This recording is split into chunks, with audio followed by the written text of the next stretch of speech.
भावना शर्मा जी बेंगलोर से। राधे राधे गुरु। राधे राधे महाराज जी। गुरुजी, कमाई का कितना हिस्सा धर्म के मार्ग पर लगाना चाहिए अपने अपने सामर्थ्य? हमारी बात समझो। अगर कोई आपको एक्सीडेंट का केस दिखाई दे रहा है, आप दौड़ पड़ो, उसे उठाओ, गाड़ी में डालो, अस्पताल ले जाओ, जितना खर्चा लगे लगाओ। कोई भूखा दिखाई दे रहा है, अपनी भोजन की थाल उसे दे दो। कोई ठंडी से कांप रहा है, अपना कपड़ा उसे दे दो। ऐसा नहीं है कि हम महीने में निकाल करके रखें। हमें जहां जरूरत पड़ी, हाँ बहुत आ रहा हो करोड़ों में तो बहुत मिशन खुले हैं, ऐसे जो धर्मार्थ मिशन है उनमें आप दे सकते हो।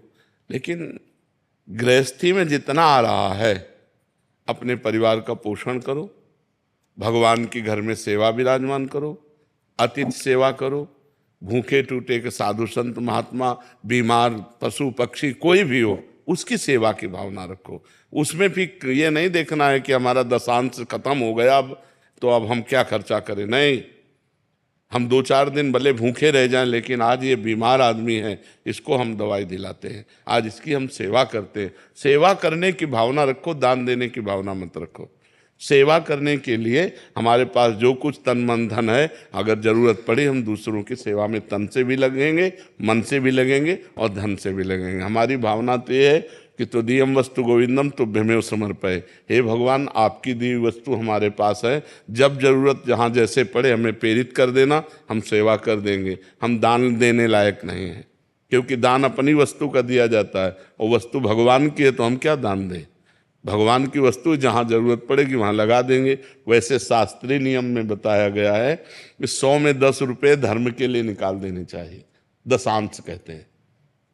100 में 10 रुपये धर्म के लिए निकाल देना चाहिए कि भाई अगर हमारे पास 100 रुपये हैं तो 10 रुपये रखें, किसी धर्म कार्य में जब अवसर आएगा तो हम इसे लगा देंगे। ऐसा शास्त्रीय।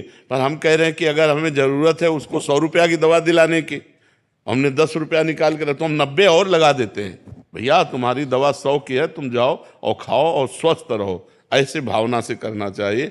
अगर दान वाले सिस्टम पे तो फिर अब उसको 90 कहाँ से चलो जरूर, तो हम 90 का घाटा सह लेंगे, हम तुम्हें पूरे 100 दे देंगे। आज तुम्हें बीमार हो, आज तुम्हें आवश्यकता है, तो हम तुम्हारी सहायता करते हैं। ऐसी भावना रखनी चाहिए। वैसे शास्त्रीय नियम दशांश निकालने का है कि 100 में 10 रुपया निकाल के रख दे।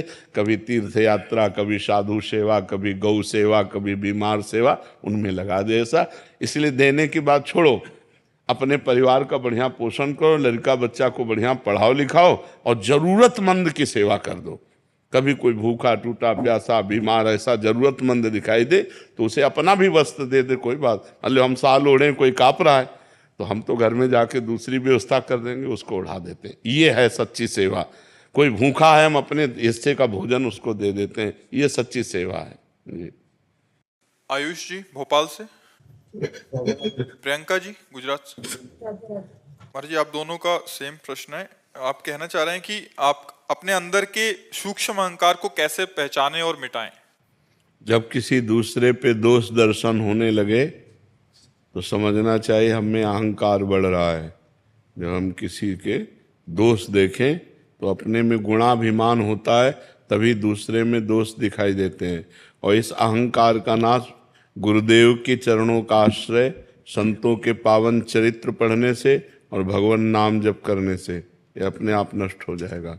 गुरुदेव के चरणों का दृढ़ आश्रय हो, भक्तों के चरित्रों का गायन श्रवण हो और खूब नाम जप हो तो यह अहंकार मिटिया मेट हो जाता है।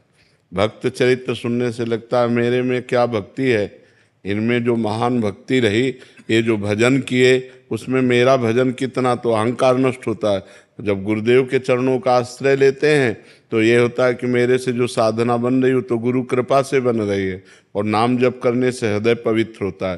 तीनों से अहंकार नष्ट हो जाता है। गुरु चरणों का आश्रय, भक्त के पावन चरित्रों का पठन श्रवण और गुरु चरणों का आश्रय से बहुत जल्दी लाभ मिलता है। जो गुरु चरणों के आश्रय में नहीं है तो अहंकार तो पोसता ही रहता है, फिर वो बढ़ता रहता है। और नाम जप बहुत जल्दी हृदय को पवित्र करता है। 3 साधन है अहंकार नष्ट करने के लिए। इनको चाहे अपने अहंकार का नाश करना, ये 3 साधन स्वीकार कर ले। गुरु चरणों का आश्रय, भक्त चरित्र और नाम जप।